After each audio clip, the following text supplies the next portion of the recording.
একটা জায়গা থেকে আমরা জমিনের মধ্যে আসছি, ওই জায়গাটা যদি পবিত্র না হয়, ওই জায়গাটা যদি ভালো না হয়, ওই জায়গার ভিতরে যদি রব্বে কারীমের পরিচয় না থাকে, তাহলে জমিনে আসার পরে আপনি আমি এই রবের পরিচয়টা সহজে পাবো না। আর রব্বে কারীমের একবারে সন্নিকটে যাওয়া আপনার আমার জন্য কঠিন। কেন?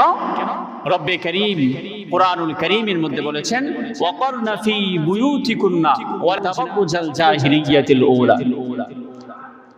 আপনি আমি জমিনে আসার ভিতরে আল্লাহ পাক রব্বুল আলামিন একটা মাধ্যম দিয়েছেন, মা আর বাবা দুইজনের একত্রিত স্বামী স্ত্রী মিলামিশার পরে রব্বে কারীম আপনাকে আমাকে জমিনে পাঠায়।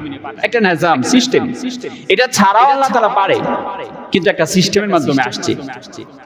তো একবার চিন্তা করেন, যেই সিস্টেমের মাধ্যম দিয়ে আমি জমিনের মধ্যে আসছি, ওই সিস্টেমের মধ্যে যদি গন্ডগোল থাকে, যেই সিস্টেম দিয়ে আমি আসছি ওই সিস্টেমে যদি সমস্যা থাকে, তাহলে এটার আসর আমার মৃত্যুর আগ মুহূর্ত পর্যন্ত কাজ করবে।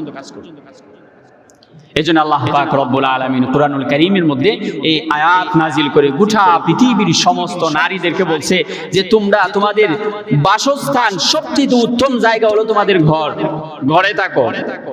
জাহিলিয়া যেই সময় ছিল ওই সময়ের মহিলাদের মতো তোমরা তোমাদের সৌন্দর্যকে মানুষের সম্মুখে প্রকাশ করো না, এটা তোমার জন্য হারাম, এটা তোমার জন্য আল্লাহ পাকের একটা নাফরমানি।